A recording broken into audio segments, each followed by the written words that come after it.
Bonjour Lydie Crépet, vous êtes directrice développement ressources financières à la Fédération Habitat et Humanisme. En ce dernier jour de la semaine de la finance solidaire, pouvez-vous nous expliquer quel est son objectif et en quoi Habitat et Humanisme est impliqué? Bonjour Raphaël, oui merci de mettre la lumière sur ce sujet important.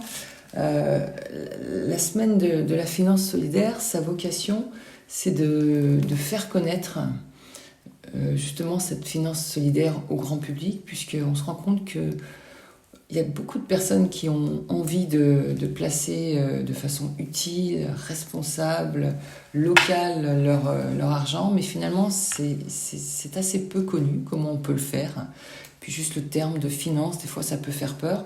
Et la vocation de cette semaine de la finance solidaire, c'est justement de rendre plus concrète à tout le monde, au grand public, comment est-ce qu'on peut y avoir accès et à quoi ça sert.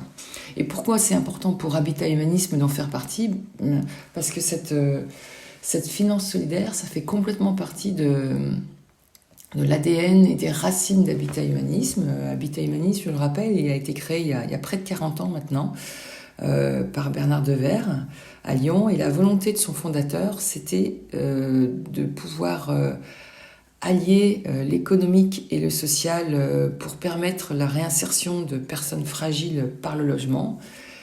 Et comment est-ce qu'il voulait poursuivre justement cet objectif-là?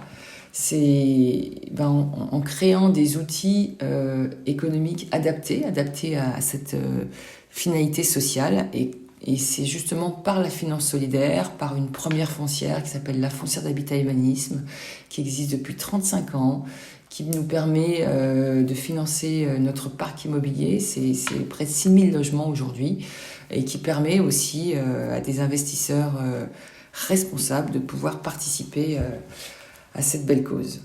Et pour nos auditeurs, comment peut-on faire si on veut investir de la finance solidaire? Alors, pour répondre à la question, le plus simple peut-être, c'est de s'imaginer que pour avoir accès à la finance solidaire, il y a 3 portes d'entrée. La première porte, c'est celle de son entreprise. Parce que pour une bonne partie des entreprises, on nous propose un dispositif d'épargne salariale.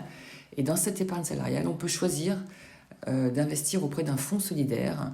Donc c'est une façon effectivement d'investir solidaire son épargne, puisque ces fonds solidaires eux-mêmes investissent auprès de structures solidaires. La deuxième porte, qui est finalement assez classique quand on parle de finance, c'est d'aller auprès de sa banque ou son assureur et de souscrire un produit d'épargne solidaire.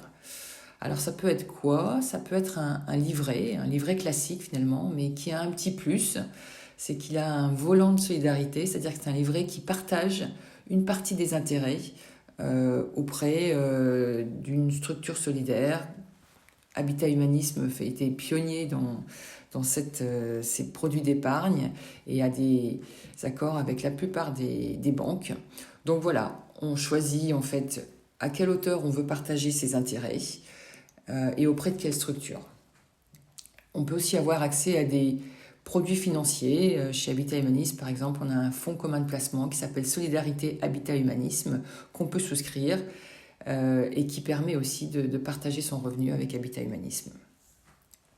Et puis la dernière porte d'entrée, c'est finalement la plus pure, la plus directe, c'est d'aller directement auprès d'une structure solidaire qui ouvre son capital et d'investir.